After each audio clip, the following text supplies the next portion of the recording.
Om Shuklam Bharadaram Vishnum Shashivarnam Chaturbhujam Prasanna Dhyayet Sarva Vignopashantaye. Om Sahana Bhavatu Sahanau Bhunaktu Sahavidyam Karavavahay Tejasvinavadhitamastu ma Vidvishavahai. Om Shanta Shanta Shantihi. Agajanana Padmarkam Gajanana Maharnisham Anekadantam Bhaktanam Ekadantam Upasmahe Shri Mahagणपतये Namaha Gurave Sarva Lokanam Vishaje Bhavaroginam Nidaye Sarva Vidyanam Shri Dakshina Murtaye Namaha Asmad Guru Charanarvindabhyam Namaha Vasudeva Sutam Devam Kamsa Chanuramardanam Devaki Paramanandam Krishnam Vande Jagadgurum Jnananandamayan devam nirmalasphटिकाकृतिम् आधारं सर्वविद्यानां श्रीहयग्रीवमुपास्महे श्रीहयग्रीवमूर्तये नमः सरस्वती नमस्तुभ्यं वरदे कामरूपिणि विद्यारम्भं करिष्यामि सिद्धिर्भवतु मे सदा श्रीमहासरस्वत्यै नमः उमाकोमलहस्ताब्जसम्भावितललाटकं हिरण्यकुण्डलं वन्दे कुमारं पुष्करस्वजम् வெற்றிவேல் முருகனுக்கு ஹரஹரோஹரா லோகவீரியம் மகாபூஜ்யம் சர்வரக்ஷாகரம் விபும் பார்வதி ஹிருதயானந்தம் சாஸ்தாரம் பிரணமாம்யகம் சுவாமியே சரணமையப்பா வாகர்த்தாவிவ சம்பிரக்தௌ வாகர்த்த பிரதிபத்தஹே ஜகதः பிதரௌ வந்தே பார்வதி பரமேஸ்வரௌ ஸ்ரீ பார்வதி பரமேஸ்வராभ्याम् நமः कोमलं पूजयन् वेणुं श्यामलोऽयं कुमारकः वेदवेद्यं परं ब्रह्म तस्मै श्रीगुरवे नमः अस्मद्गुरुचरणारविन्दाभ्यां नमः श्रीकृष्ण गोविन्द हरे मुरारे श्रीनाथ नारायण वासुदेव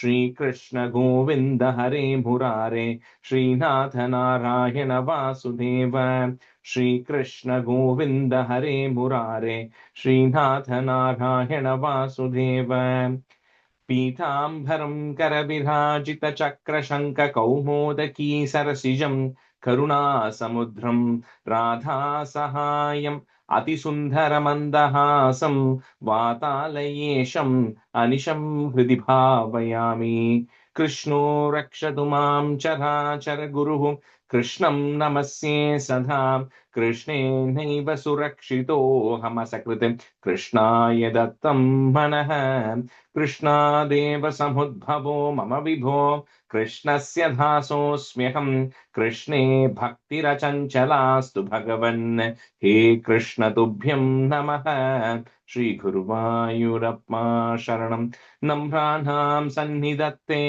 सततमपि पुरस्तैरणभ्यर्थितानपि अर्थान् कामानजस्रं वितरति परमानन्दसान्द्रां गतिं च इत्थं निःशेषलभ्यो निरवधिकफलः पारिजातो हरे त्वं क्षुद्रं तं शक्रवाटी ध्रुममभिलषति व्यर्थमर्तिव्रजोऽयं श्रीगुरुवायूरप्पा शरणं श्रीभट्टपादम् अनिशं हृदि भावयामि वंशी विभूषितकरात् नवनीरदाभात् पीताम्बरात् अरुणबिम्बफलाद् रोष्टात् पूर्णेन्दुसुन्दरमुखात् अरविन्दनेत्रात् कृष्णात् परं किमपि तत्त्वमहं न जाने കൈരണ്ടും കൂപ്പി ഞാൻ വീണ്ടും ഇറക്കുന്നു നീരജലോചന നിന്നോടായി ഏതീനു മഞ്ഞാനെ കുമ്പിടേണ്ടാത്തോരു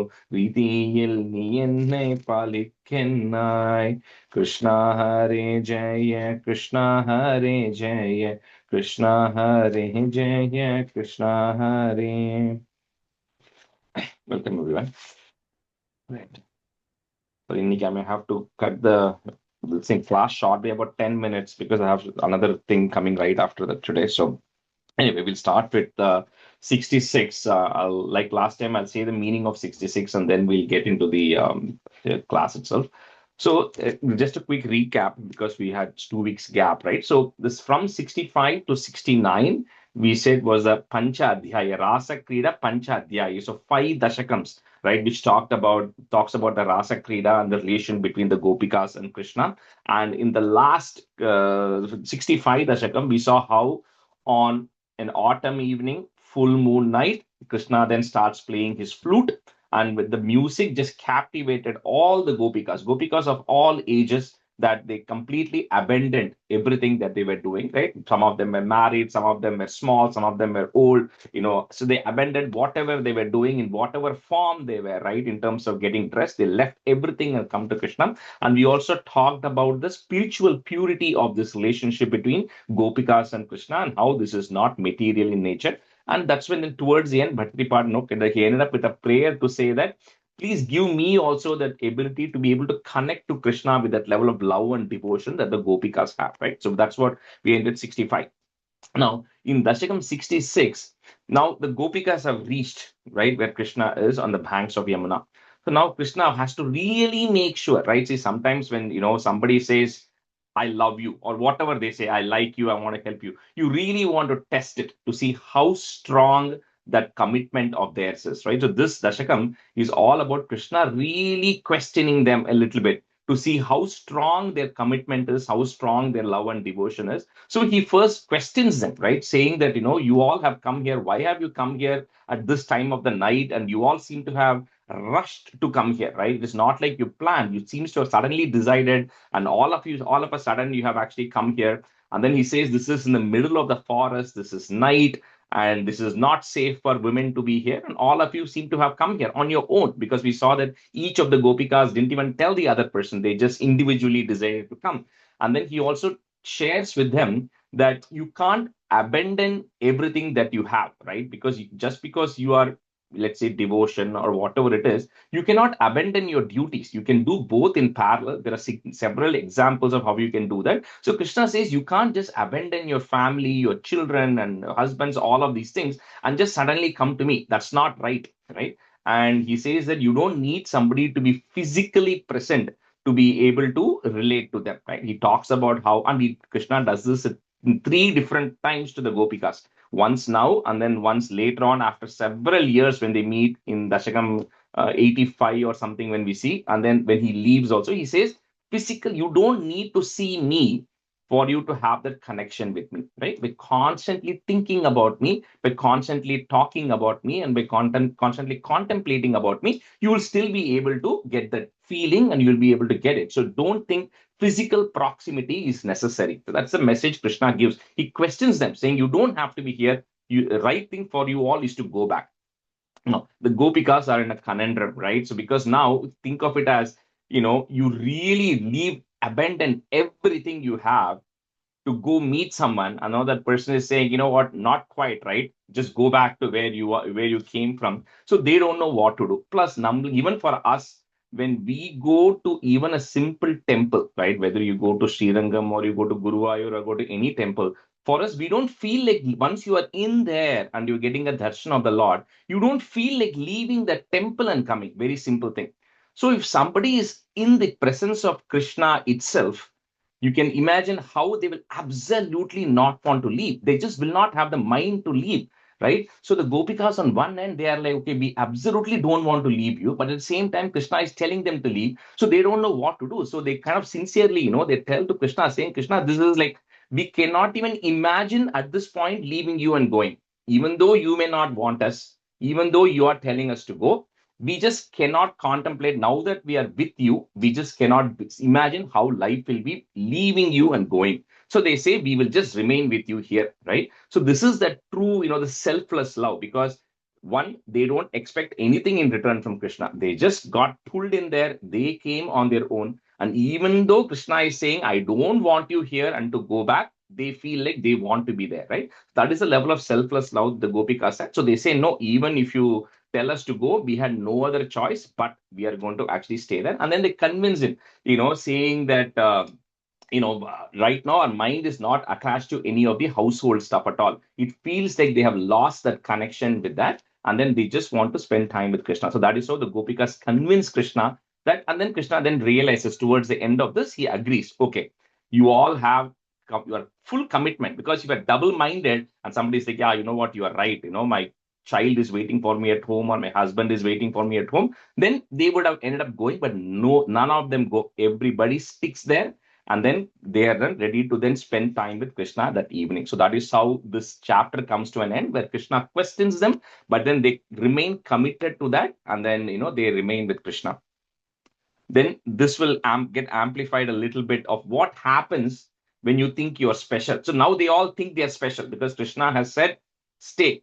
So they think, okay, I'm special because Krishna has now agreed for me to stay. What happens with that? We'll see in 67. All right. So today, let me see. Lalita, I think you can be, Lalita Murli, you can be student, and Padmaja Garu, you can be student. Padmaja Meikunda. So Dasakam 66 is Gopi Janahladana Varnanam, just making the Gopikas happy. So this is a 2-liner, but follows the 4-liner tune. Okay, so the tune is going to be like a 4-liner, like Dashakam 44 and others.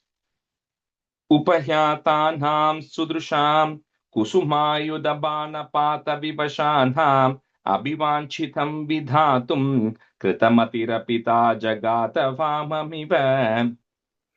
Upayatanam sudrusham, kusumayudha bana pata vibashanam abhivanchitam vidhatum, kritamati ta jagata vamamiva. Upahyatanam sudrusham kusumayudha bana pata vibashanam abhivanchitam vidhatum kritamatira jagata vamamiva. Upayatanam sudrusham kusumayudhabanapatavivašanam abhivanchitam vidatum kritamatira jagata vamamiva. Upayatanam sudrusham kusumayudhabanapatavivašanam abhivanchitam vidatum kritamatira jagata vamamiva. Upayatanam sudrusham kusumayudhabanapata vivashanam abhivanchita vidhatum krutamatira jagatha vamamiva. Vamamiva. And the second line, abhivanchitam, there is a im sound which comes at the end there. Okay. Oh, abhivanchitam. Yeah. Upayatanam sudrusham kusumayudhabanapata vivashanam abhivanchitam vidhatum krutamatira jagatha vamamiva. Jagata. Jagatha vamamiva. Gagana gatam muni nibaham, Shravayitum jagita kula vadhu dharmam dharmyam khalu te vachanam, karmatu no nirmalasya vishwasyam. So here is where Krishna tells you should go back, but Bhattipat also points out that just because Krishna is doing something, you cannot say, I will also do the same thing. Because Krishna is so pure, spiritual, he created the entire world. So we can't say, oh, just because Krishna is saying this, doing this, I will also do it. He says you cannot compare, but whatever Krishna says, you should follow, right? That's what he's kind of trying to compare the words versus the actions. Gaganagatam muninibaham Shravayitum jagita kulavadhu dharmam dharmyam khalute vachanam karmatu no nirmalasya vishwasyam. Gaganagatam muninivaham Shravayitum jagita kulavadhu dharmam dharmyam khalute vachanam karmatu no nirmalasya vishwasyam. Gaganagatam muninivaham Shravayitum jagita kulavadhu dharmam dharmyam khalute vachanam karmatu no nirmalasya vishwasyam.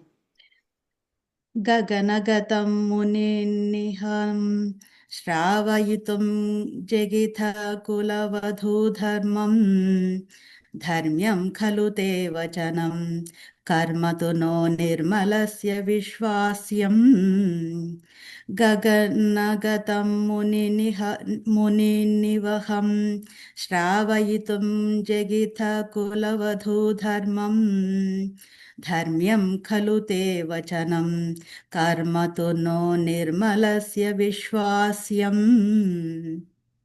Akarnya te pratipam vaneem. So that may that is there, I'm breaking it into an im. Vaneem, comma.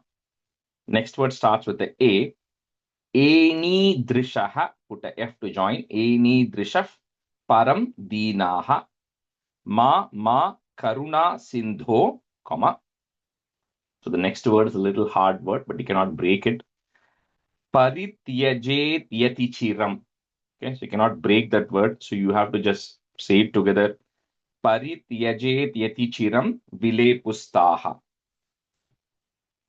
Akarnyate pratipam vaణीम् एनीदृशः परं दीनाः मामा करुणा सिन्धो परित्यजेत्यति चिरं विले पुस्ताः.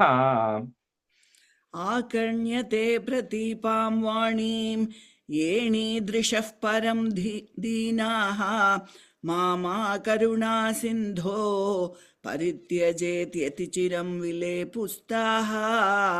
आकर्ण्यते प्रतीपां वाणीं येणीदृशः परं दीनाः मामा करुणा सिन्धो परित्यजेत्यतिचिरं विलेपुस्ताः. आकर्ण्यते प्रतीपां पाणिं येणीदृशः परं दीनाः मामा करुणा सिन्धो वरित्यजेत्यति चिरं विलेपुस्ताः. आकर्ण्यते प्रतीपां वाणीं येणीदृशः परं दीनाः मामा करुणा सिन्धो परित्यजेत्यति चिरं विपुले पुस्ताः. Vile pustaha, last word. विले पुस्ताः. तासां रुदितैर् लपितैः, comma, करुणाकुल मानसो मुरारे त्वं ताभिः समं प्रवृत्तो, comma, Yamuna पुलिनेषु kamam abhirantu. If you want to break that, you can break it the second ma. Kamam abhirantu. Ruditai is to cry, lapitai is to plead. So, they were so desperate, that they just did not, because you have something and somebody takes it away from you, it feels even bad. So, which way they were like pleading and crying, saying that they just wanted to stay back. Tasam ruditair lapitaih karunakula manaso murare tvam tabhis samam pravritto yamuna pulineshu kamam abhirantum. तासां रुदितैर्लभितैः करुणाकुलमानसो मुरारे त्वं ताभिः समं प्रवृत्तो यमुना पुलिनेषु कामम् अभिरन्तुम्. तासां रुदिरैर्लपितैः करुणाकुलमानसो मुरारे त्वं ताभिः समं प्रवृत्तो यमुना पुलिनेषु कामम् अभिरन्तुम्. तासां हृदितैर्लिपितैः करुणाकुलमानसो मुरारे त्वं ताभिः समं प्रवृत्तो Yamuna पुलिनेषु काममभिरन्तुम्. The first line, lapitaihi. लपितैः. तासां हृदितैर्लपितैः करुणाकुलमानसो मुरारे त्वं ताभिः समं प्रवृत्तो यमुना पुलिनेषु काममभिरन्तुम्. Rajesh, Chandra. தாசாம்னா என்ன? தாசாம், like தாசாம், I mean devotee, தாசாம். No, tasam. And the tal, yeah. So, another tasam ruditair means because of their crying. So, Oh, okay. Thank you. தத்துலேருந்து வருதுன்னு நினைக்கிறேன் தாசம் அப்படின்னு அது ரூட் வேர்டா இருக்கும். Because தாசாம் refers, தாசாம் ruditair is because of They're crying. So there, Their, there, under there. Chandrakara Syanda Lasat Sundara. So you can clearly break that. Chandrakara Syanda Lasat Sundara. Then put a plus. Yamuna Tatanta Vitishu.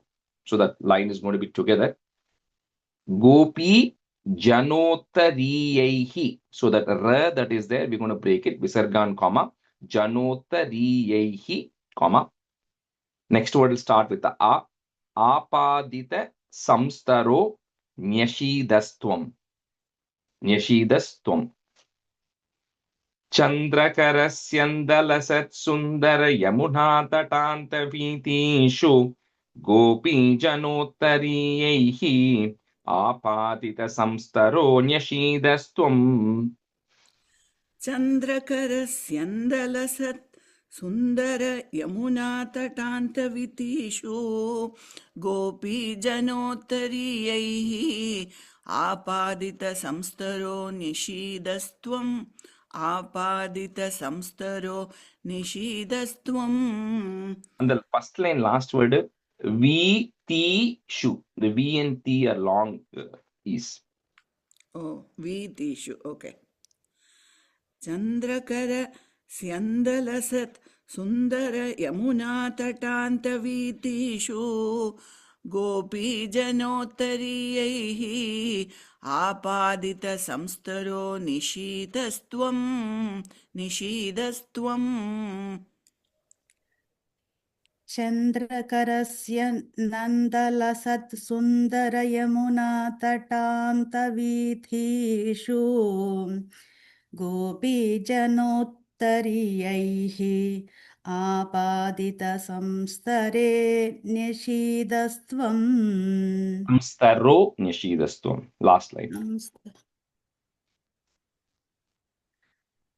चन्द्रकरस्य नन्दलसत्सुन्दरयमुनातटान्तवीथीषु गोपीजनोत्तरीयैः आपादितसंस्तरोऽन्यषीदस्त्वम्. Sumadhura narmalapanaihi, comma. Kara sangrahanaischa chumbanollasaihi gadalingana sangaihi. That is there. Move it, put a visargan, comma. Sangaihi.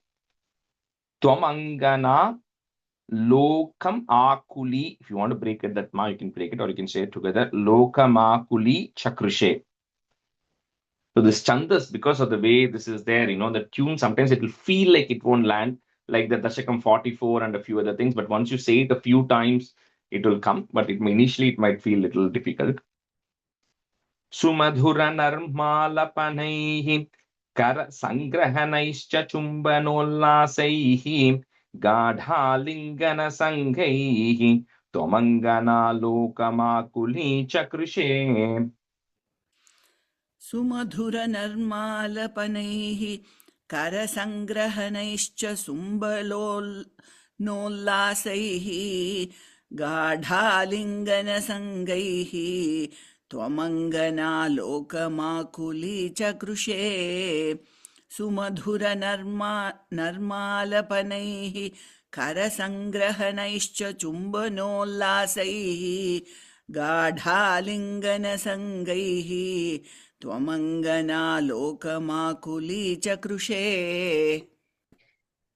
सुमधुरनर्मालपनैः करसङ्ग्रहणैश्च चुम्बनोल्लासैः गाढालिङ्गनसङ्गैः त्यमङ्गनालोकमाकुलीचकृषे. Second line after the comma, Twamangana. त्वमङ्गना. Okay. सुमधुरनर्मालपनैः करसङ्ग्रहणैश्च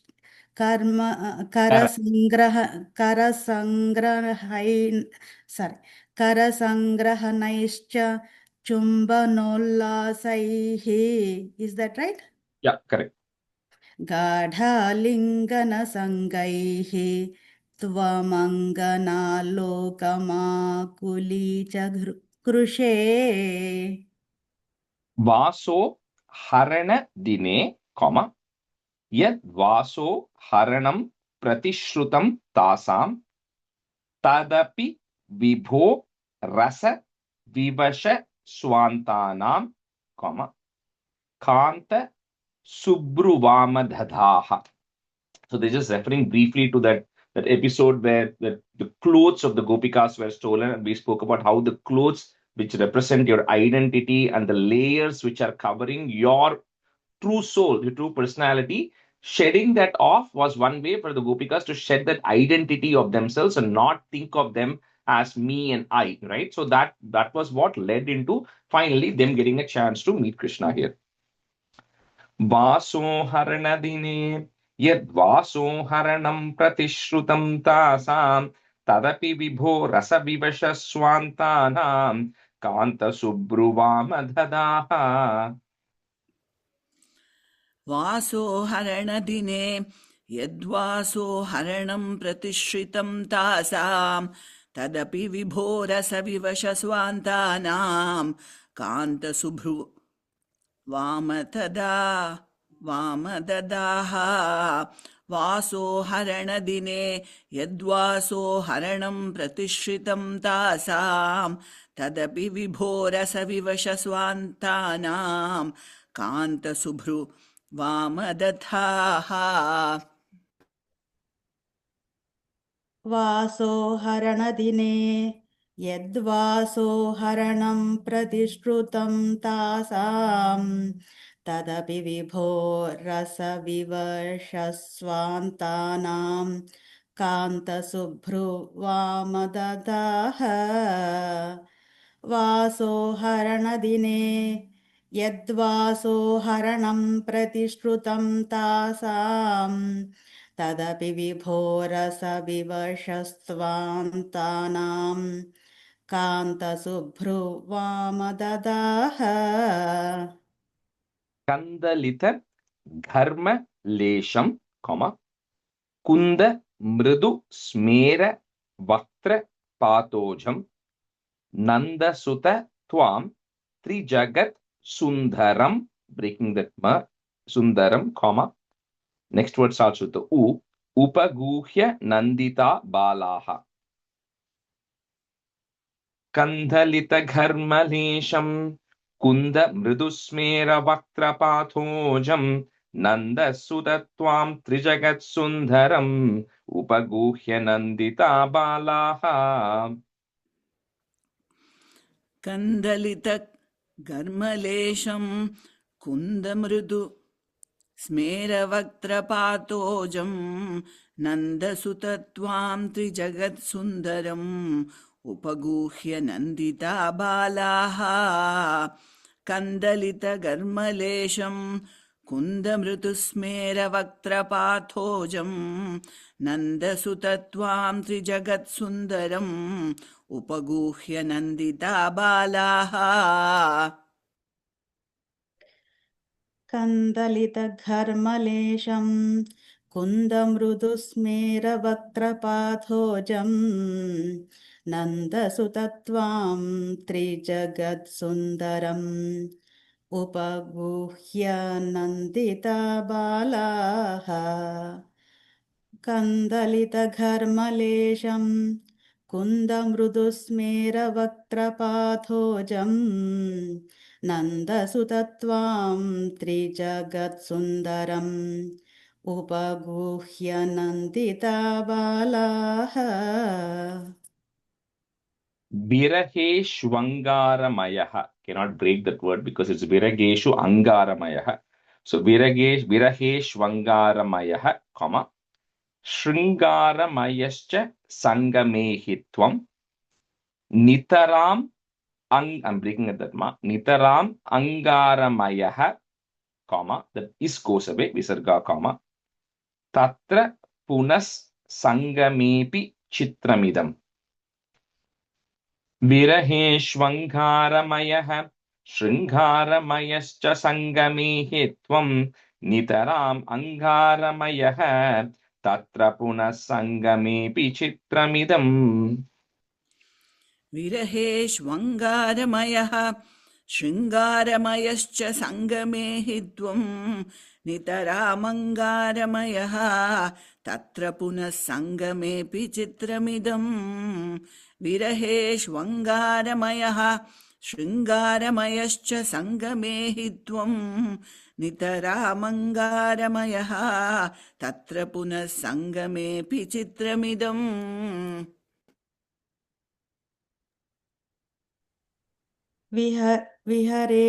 विहरेष्वङ्गारमयः शृङ्गारमयश्च सङ्गमे हि त्वं नितराम् अगारमय Angara. Nitaram angara. नितराम् अङ्गारमयः तत्र पुनः सङ्गमेऽपि चित्रमिदम् That first word, viraheshwangaramaya. विरहेष्वङ्गारमयः शृङ्गारमयश्च सङ्गमे हि त्वम् नितराम् अङ्गारमयः तत्र पुनः सङ्गमेऽपि चित्रमिदम् Done certain. Radha Tunga Payodhara Sadhu, put a plus, Pariramba Lolupatmanam Aradhaye Bhavantam, comma, Pavana Puradhisha Shamaya Sakala Gadan. So this is the first time in Narayaneeyam the word Radha is getting introduced. It's only going to come in a few places only. It's going to come here. It's going to come in the next Dasakam. And then just a few other times, right? There's no detailed description of the relationship between Krishna and Radha, neither in Bhagavatam nor Narayaneeyam. There are a lot of other texts which talk about, between Radha and Krishna here. So here Krishna says that Radha is one of the most devoted amongst those group of Gopikas. So Krishna, you always have special attention to that special Gopika who was Radha, and then, you embraced her. So just specially calling out that one Gopika here. So, so I'm worshipping you, Guru Arapa, please eradicate my ailments also. Radha Tunga Payodhara Sadhu Parirambhalolupatmanam Aradhaye Bhavantam Pavanapuradhisha Shamaya Sakalagadan. राधातुङ्गपयोधर साधु परिरम्भलोलुपात्मानाम् आराधये भवन्तं पवनपुराधीश समय सकलगतान् And the first and last word, Lolupatmanam. Nam, you said, it's just nam there. Oh, Patmanam. Okay, sorry. राधातुङ्गपयोधर साधु परिरम्भलोलुपात्मानम् आराधये भवन्तं पवनपुराधीश समय सकलगतान् राधातुङ्गपयोधर साधु परिरम्भलोलुपात्मानम् आराधये भवन्तं पवनपुराधीश शमय सकलगदान् राधातुङ्गपयोधर साधु परिरम्भलोलुपात्मानम् आराधये भवन्तं पवनपुराधीश शमय सकलगदान् Shri Krishnaya Parabrahmane Namaha. कृष्णाय परब्रह्मणे नमः. It's pretty quick, Dashakam. Even the next one is also will go fast. So we'll switch. Jyoti Dev, you can be a student, and Shubha Hari, you can be a student. So 67, again, that's the next in the sequence there. Bhagavatas Tirodhanadi Varnana, the disappearance of Krishna. So now the Gopikas are there, Krishna is there, so they all are spending time together because Krishna says you can stay, right? So they're all there and they're happy about it. So anytime we get something, which is more than what we wanted or anything, right? We all feel special. So the Gopikas are feeling special, saying, like we said, the first time itself, they all came individually, right? They did not tell others. They all felt like Krishna is theirs, and everybody felt that. So here, everybody is having that pride kick in into themselves, saying that I am very special because Krishna is spending time with me. Although the other Gopikas are also there, they all felt like they are more special. So anytime, this Krishna explains this several times that anytime pride kicks in anything, right? Then the only option is to completely you lose everything so that the pride has to come down. So it has to be very humble in everything you do, right? So here, Krishna has already told them, you don't need my physical presence, but they all still want Krishna's physical presence and they're all pride. So seeing that, that they're very proud and to let them kind of remove that pride, Krishna suddenly disappears from there. And the idea was not because Krishna does not want to spend time with the Gopikas. He really wanted to make sure, number one, the pride comes down, and number two, when something you love and cherish so much is taken away from you, you miss it too much, right? And then you become a little bit more humble about things. So anyway, because it's here they explain that pride is the opposite of devotion. So when pride goes up, devotion comes down in anything. That's why I always, even yesterday, um, one of the group, I told them, please don't even say thank you or don't say anything. And I quoted this chapter, Dasakam, as an example, when somebody says, you are great, you are awesome, thanks. And even though you may not feel proud, inherently, subconsciously, it will kick in, right? And this Dashakam is a classic example of even when it subconsciously kicks in, then the devotion will go down because something else takes priority on that, right? Anyway, so here Krishna then disappears all of a sudden.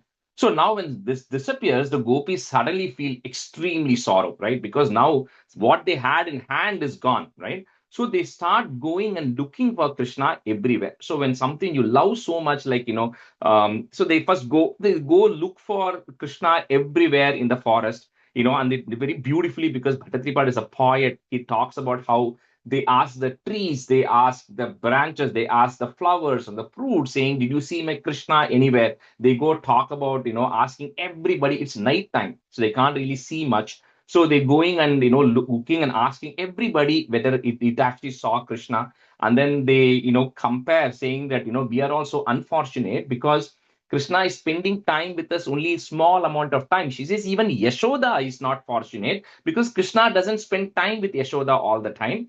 They say, who's the most fortunate? They say Mother Earth is the most fortunate because Krishna is always walking on Mother Earth.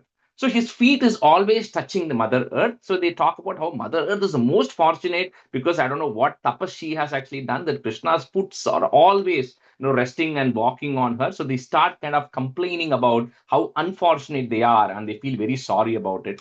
And what do and I noticed this, I'm sure you've seen with when you have grandkids and everything, right? Because grandparents get very attached to grandkids. So when they go away, they start talking about how the grandkids do different things. They say, oh, he runs like this, oh, he talks like this, right? Because they are earning for, they're getting separated, they earn for them, and they remember how they used to do things, the grandkids used to do, which is what the Gopikas do. So the Gopikas, because they cannot locate Krishna, they start imitating about the activities of Krishna. They start saying, oh, like Putana came, and this is how Krishna was a baby when this happened. Sakatasura came, this is what happened. This is how we danced on Kali Nardana. So they were constantly now thinking and remembering Krishna. Well, previously they were feeling proud that, oh, I already have Krishna with me. I don't have to worry about anything, right? And they were feeling proud. So now that has gone away, and that earning has started, and they constantly keep imagining all of that about Krishna, to the extent that some of them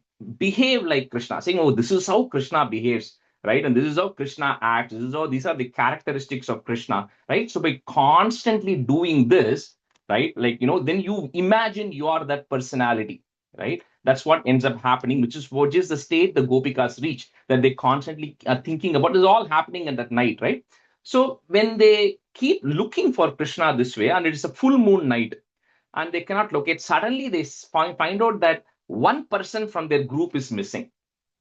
So that is that the other Gopika, Radha, is missing from that group. And so they start thinking, okay, maybe, Radha is the most special one because she's probably gone with Krishna, has taken her and gone and left all of us behind. And at some point, they start seeing some footprints, right? They can start seeing on the sand, and they see like the 4 foot, right, or 4 feet going there. They say, okay, definitely Krishna has gone this way. right? And he has gone with Radha because I can see the footprints there. And they start tracing those footprints and then they keep going. And at that point, when they're not able to come, they then finally come to this banks, another banks of Yamuna. And in Bhagavatam, there's beautiful 40 verses called as a Gopi Geetam, where the Gopikas literally earn and then cry out for Krishna. It's very beautiful spiritual 40 verses, right? Here, it doesn't, Narayan doesn't talk about all of this. It just talks about how they earn. But in Bhagavatam, the 40 verses just purely talking about the song that the gopis sing for Krishna, saying how they truly miss him and they cannot imagine, spending any more minute, right, without Krishna, and they really want. So as they were going about this, suddenly they see that 4 foot or whatever the prints were there, suddenly is become 2. So that means only one person has gone beyond this particular point, right? So then as they were sitting there and contemplating, they see Radha coming. So then they go ask Radha, what happened? Like, how did you come back? So she says that when I was walking, I felt very special that I am the only one that Krishna is walking along with. And as we were walking, my leg was starting to ache. And then I said, Krishna, you'll have to lift me because I'm not able to walk. I got very proud that Krishna wants me. And so, I told Krishna to lift me. And at that time, Krishna disappeared from my sight also. So I am also coming and joining you. And then they go around looking for Krishna very in an earning way. And finally, I think at the end of this Dashakam only, I think it comes back. Then finally at the end of this Dashakam, finally when they do the Gopi Geetam, then at the end, when Krishna finds, okay, that pride has been gone, they are truly humbled, and then they are really earning for him, then Krishna finally comes back. That is the end of 67, because 68 and 69 is the Rasa Krida dance that happens, right? Okay, so we'll start with stanza 1. So Jyoti Dev and Shubha Hari, right? Yeah.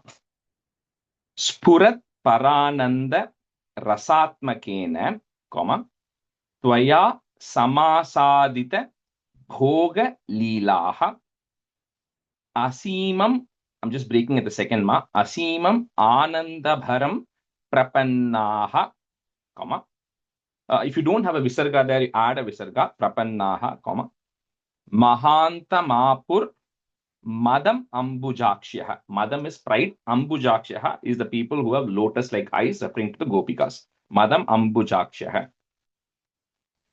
Spurat Parananda Rasatmakena Tvaya Samasadita Bhogalilaha Asimamananda Bharam Prapannaha Mahantamapur Madam Ambujakshyah. स्फुरत्परानन्दरसात्मकेन त्वया समासादितभोगलीलाः असीममानन्दभरं प्रपन्नाः महान्तमापुर्मदमम्बुजाक्ष्यः स्फुरत्परानन्दरसात्मकेन त्वया समासादितभोगलीलाः असीममानन्दभरं प्रपन्नाः महान्तमापुर्मदमम्बुजाक्ष्यः स्फुरत्परानन्दरसात्मकेन त्वया समासादितभोगलीलाः असीमम् आनन्दभरं प्रपन्नाः महान्तमापुर्मदमम्बुजाक्ष्यः स्फुरत्परानन्दरसात्मकेन त्वया समासादितभोगलीलाः असीमम् आनन्दभरं प्रपन्नाः महान्तमापुर्मदमम्बुजाक्ष्यः. Answer 2. Niliyate sau mayi mayyamayam, Ramapatir Vishwa Manobhiramaha Iti Sma Sarvaha, put a Sarvah Kalitabhimanaha. Again, put a Visargan, Kalit Abhimanam, Kalitabhimanaha, Niriksha Govinda Tirohito Bhuhu. So I think this is a place where explaining, right? So the Abhimanam, the pride, it's like we all, at several points in our life, we all felt like, I did 108 Korakatais. I spent 3 hours doing 108 Korakatais, and I did for the Homam. I deserve something in return, right? It's Bhagavan's responsibility now to give me something in return, right? We all feel that we have done something. Bhagavan is beyond material attachments. He doesn't need the Korakattai, nor does he need the Gopika's love, right? It is out of his interaction with you. He is blessing you for any number of things. Things can happen. So here the Gopikas feel that Krishna is in love with them, that they are so great that Krishna wants them. Like how we feel that Krishna has to bless us because I have done these things, right? So that is that pride which kicks in, right? So you have to remove those two connection out. So because they feel that way, that is when Krishna disappears, because he has no obligation, because you have done something to return a favor, because it doesn't matter, right? All the small things we do, but it just has to be pure devotion with expecting nothing in return, then it'll all happen. So that is what this is happening here. They're literally saying that I am great, so Krishna is in love with me. That's how the Gopikas felt, right? Niliyate saumai mayam ramapatirvishwamanobhiramah iti sma sarvah kalitabhimanaha niriksha govindati rohito bhuh. निलीयते सौमयिमय्यमायं रमापतिर्विश्वमनोभिरामः इति स्म सर्वाः कलिताभिमानाः निरीक्ष्य गोविन्दतिरोहितो भूः निलीयते सौमयिमय्यमायं रमापतिर्विश्वमनोभिरामः इति स्म सर्वाः कलिताभिमानाः निरीक्ष्य गोविन्दतिरोहितो भूः निलीयते सौ मय्यमायं रमापतिर्विश्वमनोभिरामः इति स्म सर्वा कलिताभिमानः निरीक्ष्य गोविन्दतिरोहितो भूः. Subha, on the last second line, like Kalitabhimanaha. Oh, okay. Kalita. Niliyate sau mय्यमायं रमापतिर्विश्वमनोभिरामः इति स्म सर्वा कलिताभिमानाः निरीक्ष्य गोविन्दतिरोहितो भूः.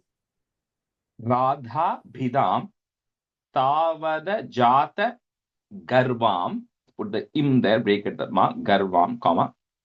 Ati Priyam. Next word starts with a. Ati Priyam Gopavadhum Murare. Bhavan Upadaya Gato Viduram, comma. Taya Saha Swaira Vihara Kari. And the Gopikas realized that Dati Garbam, that we all had pride, but one person probably had less or did not have, which was Radha, which is why they figured that Krishna probably went with Radha. Radha bhidam tavada jata garvam ati priyam gopavadhum murare bhavanupadaya gato viduram taya sahaswaira viharakari.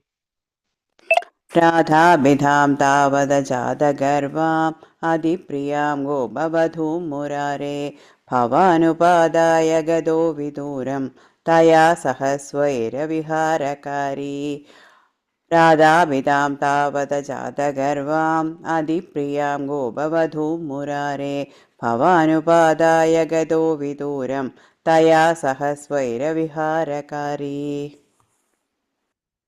राधाभिधां तावत जातगर्वाम् अतिप्रियां गोपवधूं मुरारे भवानुपाधाय गतो विधूरं तया सह स्वैरविहारकारी राधाभिधां तावद जातगर्वाम् अतिप्रियं गोपवधूं मुरारे भवानुपादाय गतो विधूरं तया सह स्वैरविहारकारी. And the first line after comma, Ati Priyam. Okay, this am sound is there. Priyam. Okay.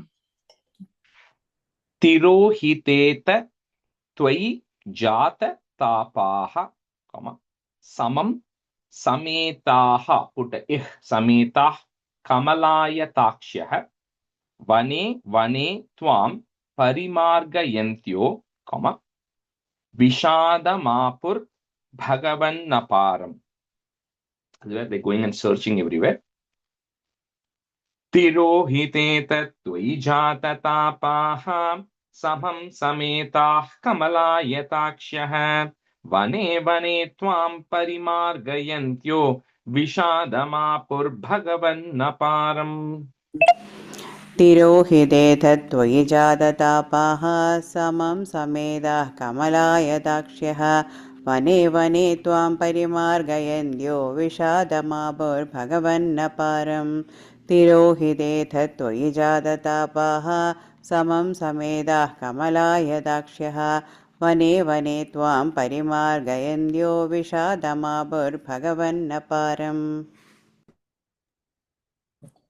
तिरोहितेत त्वयि जाततापाः समं समेतकमलायताक्ष्यः वने वने त्वां परिमार्गयन्त्यो विषादमापुर्भगवन्नपारम् तिरोहितेत त्वयि जाततापाः समं समेताः कमलायताक्ष्यः वने वने त्वां परिमार्गयन्त्यो विषादमापुर्भगवन्नपारम् हा च्यूत हा चम्पक कर्णिकार हा मल्लिके मालति बालवल्यः किं वीक्षितो नो हृदयैकचोरः इत्यादि तास्त्वत् pravana vilepuhu. So each of them are a different kind of flower.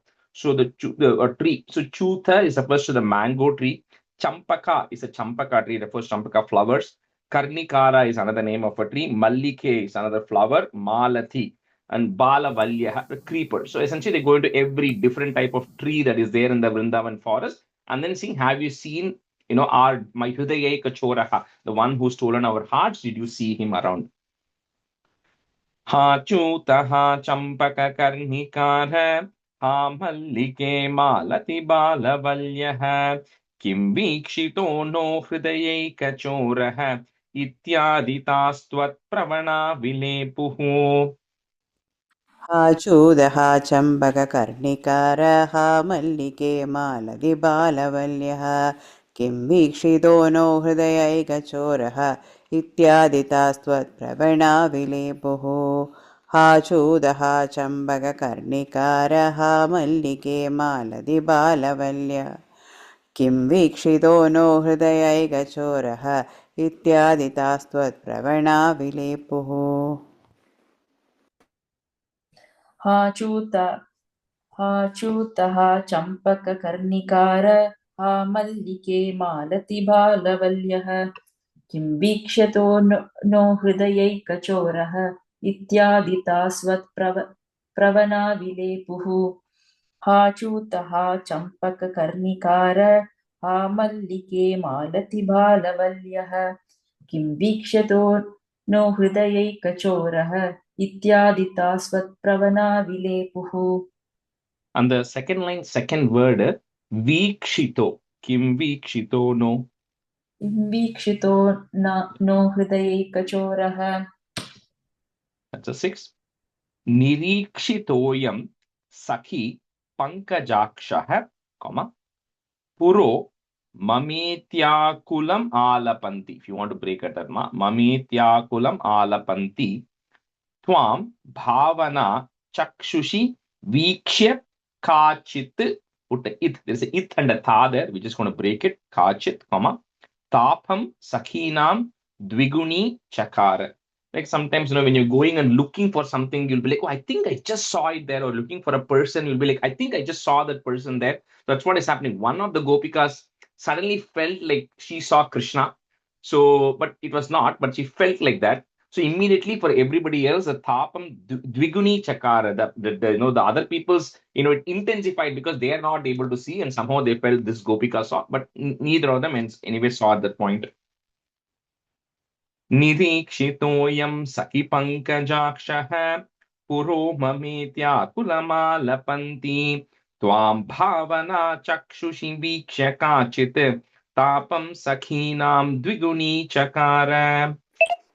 निरीक्षितोऽयं सखिपङ्कजाक्षः पुरो ममेत्याकुलमालपन्ती त्वां भावना चक्षुषि वीक्ष्य काचित् तापं सखीनां द्विगुणीचकार निरीक्षितोऽयं सखिपङ्कजाक्षः पुरो ममेत्याकुलमालपन्ती त्वां भावना चक्षुषि वीक्ष्य काचित् तापं सखीनां द्विगुणीचकार निरीक्ष्यतोऽयं सखिपङ्कजाक्षः पुरो ममेत्याकुलमालपन्ति त्वां भावना चक्षुषी वीक्ष्य काचित् तापं सखीनां द्विगुणीचकार निरीक्षितोऽयं सखिपङ्कजाक्षः पुरो ममेत्याकुलमालपन्ति त्वां भावना चक्षुषी वीक्ष्य काचित् तापं सखीनां द्विगुणीचकार त्वदात्मिकास्ता Yamuna तटान्ते, तवानुचक्रुः, put a ich sound, तवानुचक्रुः किल चेष्टितानि, short e, विचित्य भूयोऽपि तथैव मानात्. So put the two it is there, one of the it you put मानात्, next word त्वया विमुक्तां ददृशुश्च राधाम. So on the banks of Yamuna, as they're imitating and playing all these various examples or experiences with Krishna, at that time they see Radha coming back there.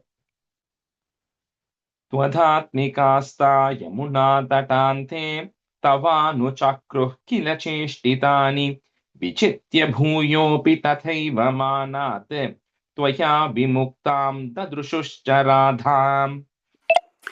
त्वदात्मिकास्ता Yamuna तडान्ते तावानुचक्रुः किल चेष्टितानि विजित्य भूयोऽपि तथैव मानाद् त्वया विमुक्तां ददृशुश्च राधां त्वदात्मिकास्ता यमुना तडान्ते तावानुचक्रुः किल चेष्टितानि विजित्य भूयोऽपि तथैव मानाद् त्वया विमुक्तां ददृशुश्च राधाम्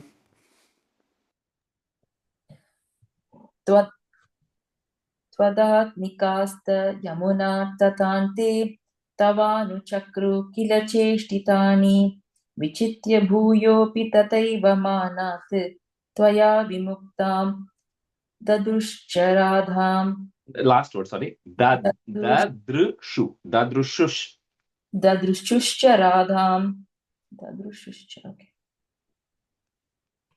त्वदात्मिकास्त यमुना तटान्ते तवानुचक्रुः किल चेष्टितानि विचित्य भूयोऽपि तथैव मानात् त्वया विमुक्तां ददृशुश्च राधाम्.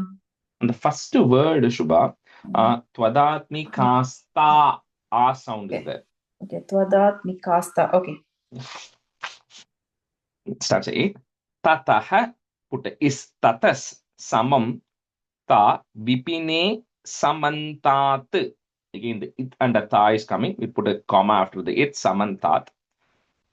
Next word starts with the ta. Tamovataravadi, margayantyah. Punar vimishra yamuna tatante, brisham vilepuscha jagur gunamste. So here is where but is telling that they start, earning and singing about your greatness of Krishna and how much they miss you, which is that Gopi Gita, which I spoke about for 40 verses, right? But that 40 verses is not mentioned here. They just says that they sing and earn for you.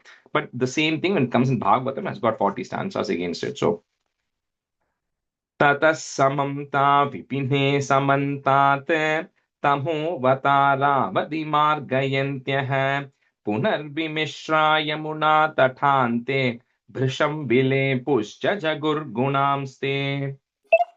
ततः समन्ता विपिने समन्तात् तमोवतारावधिमार्गयन्त्यः पुनर्विमिश्रा यमुना तटान्ते भृशं विलेपुश्च जगुर्गुणांस्ते. ततः समन्ता विपिने समन्तात् तमोवतारावधिमार्गयन्त्यः पुनर्विमिश्रा यमुना तटान्ते भृशं विलेपुश्च जगुर्गुणांस्ते. ततः समन्ता विपिने समन्तात् तमोवतारावधिमार्गयन्त्यः पुनर्विमिश्र यमुना तटान्ते भृशं विलेपुश्च जगुर्गुणांस्ते. ततः समन्ता विपिने समन्तात् तमोवतारावधि मार्गयन्त्यः पुनर्विमिश्र यमुना तटान्ते वृषं विलेपुश्च जगुर्गुणांस्ते तथा व्यथा संकुल मानसानां व्रजाङ्गनानां करुणैक सिन्धो जगत्त्रयी मोहन मोहनात्मा त्वं प्रादुरासीरै, one word, प्रादुरासीरै mandahasi, long e. So Krishna, finally you come in front of the gopikas and then they get extremely happy. तथा व्यथा संकुलमानसानां व्रजाङ्गनानां करुणैकसिन्धो जगत्त्रयी मोहन मोहनात्मा त्वं प्रादुरासीरै मन्दहासी. तथा व्यथा सङ्कुलमानसानां व्रजाङ्गनानां करुणैकसिन्धो जगत्त्रयी मोहनमोहनात्मा त्वं प्रादुरासीरयि मन्दहासी. तथा व्यथा सङ्कुलमानसानां व्रजाङ्गनानां करुणैकसिन्धो जगत्त्रयी मोहनमोहनात्मा त्वं प्रादुरासीरयि मन्दहासी. तथा व्यथा सङ्कुलमानसानां व्रजाङ्गनानां करुणैकसिन्धो जगत्त्रयी मोहनमोहनात्मा त्वं प्रादुरासीरयि मन्दहासी. तथा व्यथा सङ्कुलमानसानां व्रजाङ्गनानां करुणैकसिन्धो जगत्त्रयी मोहनमोहनात्मा त्वं प्रादुरासीरयि मन्दहासी. संदिग्ध संदर्शनम आत्म, if you want to break it, tatma sandarshanam atma kantam tvam vikshya tanvyaha, put is there, tanvyas sahasa tadanim kim kim na chakruhu, put a f, chakruf pramadati bharat sa tvam gadat palaya marutesha. So finally when Krishna came, they couldn't initially believe if Krishna has really come, because they were all hallucinating earlier. So and then it says kim kim na chakru, what all did they not do, Krishna, to make sure indeed you have finally come back. So with that, this session comes to an end. Guru Arappa, please eradicate all my ailments. संदिग्ध संदर्शनमात्मकान्तं त्वां वीक्ष्य तन्व्यः सहसा तदानीं किं किं न चक्रुः प्रमदाति भारात् स त्वं गदात् पालय मारुतेश. सन्दिग्धसन्दर्शनमात्मकान्तं त्वां वीक्ष्य तन्वः सहसा तदानीं किं किं न चक्रुः प्रमदादिभाराद स त्वं गदात् पालय मारुतेश. सन्दिग्धसन्दर्शनमात्मकान्तं त्वां वीक्ष्य तन्वः सहसा तदानीं किं किं न चक्रुः प्रमदादिभाराद स त्वं गदात् पालय मारुतेश. सन्दिग्धसन्दर्शनमात्मकान्तं त्वां वीक्ष्य तन्व्यः सहसा तदानीं किं किं न चक्रुः प्रमदाति भारात् स त्वं गदात् पालय मारुतेश. सन्दिग्धसन्दर्शनमात्मकान्तं त्वं वीक्ष्य तन्व्यः सहसा तदानीं किं किं न चक्रुः प्रमदाति भारात् स त्वं गदात् पालय मारुतेश. कृष्णाय परब्रह्मणे नमः.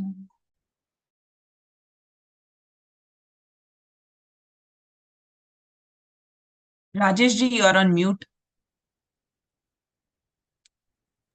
Sorry.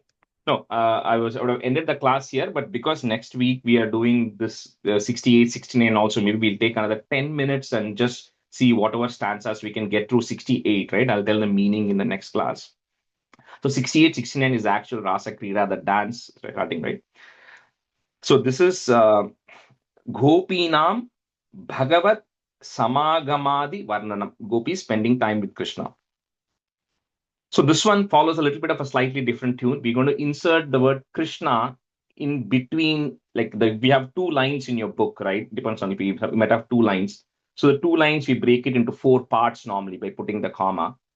Each of those four parts, we'll put a Krishna in the middle. Okay. So that will just change some of the Sandhi rules, etc. But I'll tell you what needs to be done. Tava Bilokanat Krishna. So you can just put a K or something to say where to insert that. Krishna. Gopika Janaha, comma. Pramada Sankulaha is there. Put a ich sound. Sankulah Krishna. Pankajekshana.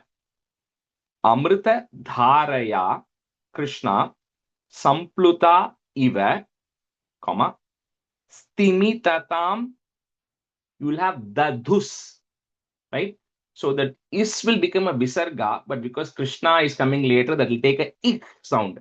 So daduh, okay, that is will become a h sound there. Daduh Krishna tvat purogataha. Tava vilokanat Krishna gopika janaha pramada sankulah Krishna pankajekshana. Amritadharaya Krishna sampluta iva stimitatam dado Krishna tvat purogataha. Are you repeating, Rajesh? Yeah, you're repeating. Yeah. तव विलोकनात् कृष्ण गोपिका जनाः प्रमदसङ्गुलाः कृष्ण पङ्कजेक्षणा अमृतधारया कृष्ण सम्प्लुता इव स्तिमिततां दधौ कृष्ण त्वत्पुरोगताः. உங்க tune கொஞ்சம் வேற மாதிரி இருக்கு. You learned it that way, but if you can try to see if you can stick to this tune. Okay, Rajesh, I will try. तव विलोकनात् कृष्ण गोपिका जनाः. तव तव ராஜேஷ் ஒரே ஒரு நிமிஷம் தான். இந்த விசர்க்கம் வருமா வராதா? விசர்க்க சவுண்ட் வருமா? எந்த வேர்ட்ல? ஒவ்வொரு லைன் கடைசிலயும் விசர்க்கா வருது. விசர்க்கா wherever it is there comes, like gopika janaha, it is there. purogataha. Okay, so part அந்த ராகத்திலயும் வரும் இல்லையா? ஆமா வரும். ஆமா. Okay, thank you. ராஜேஷ் ஒன்னோட ஸ்டார்ட் பண்ணனும். Yeah. Well, I can just, because you might have learned it in a different way. Now, maybe, what do you call, Padmaja, Ramesh, you want to do it? Yeah, I don't want you to get confused about that, Jyoti, that's also. I want to learn that tune, yeah.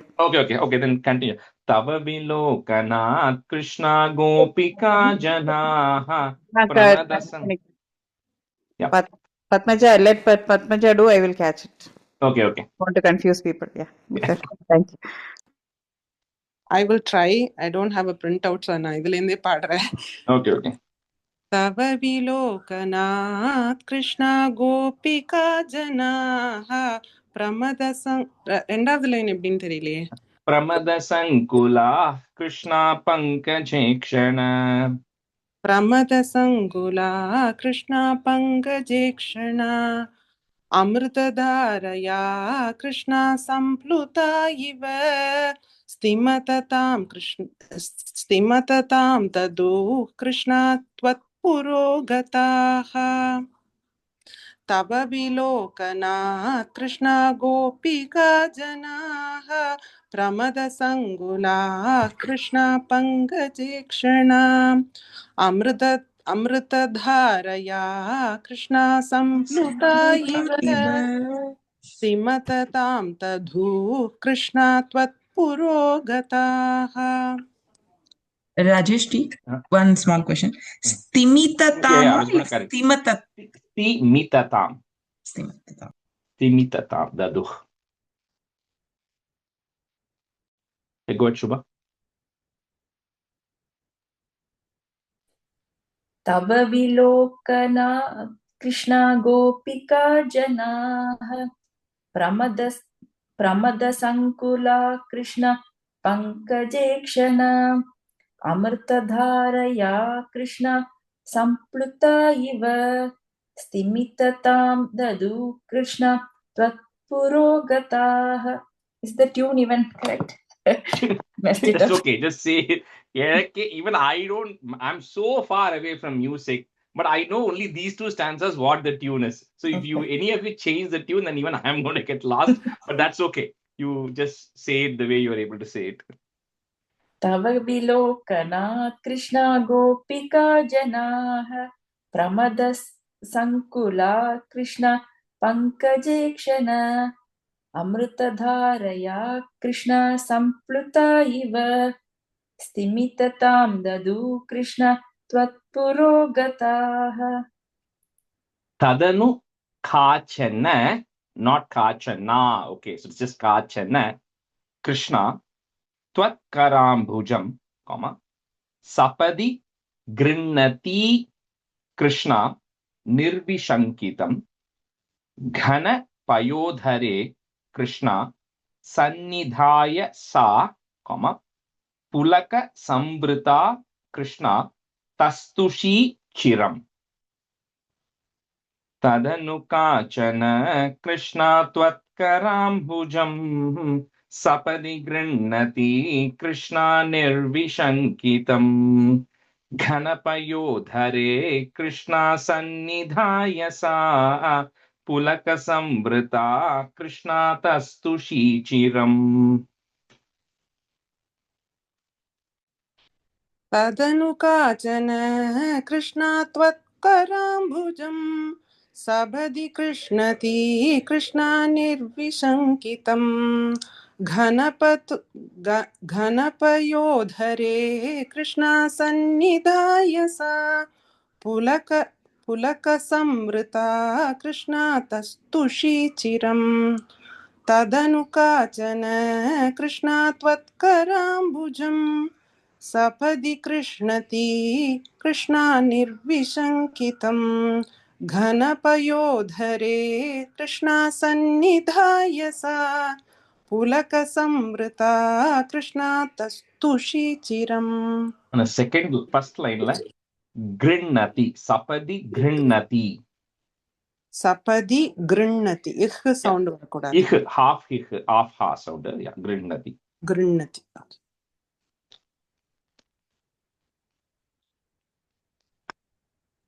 Shubham. तदनु काचन कृष्ण त्वत्कराम्बुजम् सपदि गृह्णति कृष्ण निर्विशङ्कितम् घनपयोधरे कृष्ण सन्निधाय सा पुलकसंवृता कृष्ण तच्छुषीचिरम् तदनु काचन कृष्ण त्वत्कराम्बुजम् सपति गृह्णति कृष्ण निर्विशङ्कितम् घनपयोधरे कृष्ण सन्निधाय सा पुलकसंवृता Krishna तच्छुषीचिरम्. We'll stop here today. Shri Krishnaya Parabrahmane Namaha. Sandhanandhavabodhatmakamanupamitam kaladeshavadibhyam nirmuktam nityamuktam nigamashatasahasrena nirbhasyamanam aspashtam drishtamatre punarurupurushartatmakam brahmatattvam tattabhati sakshat gurupavanapure hanta bhagyam jananam कायेन वाचा मनसेन्द्रियैर्वा बुद्ध्यात्मना वा प्रकृते स्वभावात् करोमि यत् सकलं परस्मै नारायणायेति समर्पयामि. Thank you everyone. See most of you next Thank Saturday. you, Rajesh. Bye Thank everyone. you. Thank you. Bye everyone. Thank you, Rajesh ji. Bye.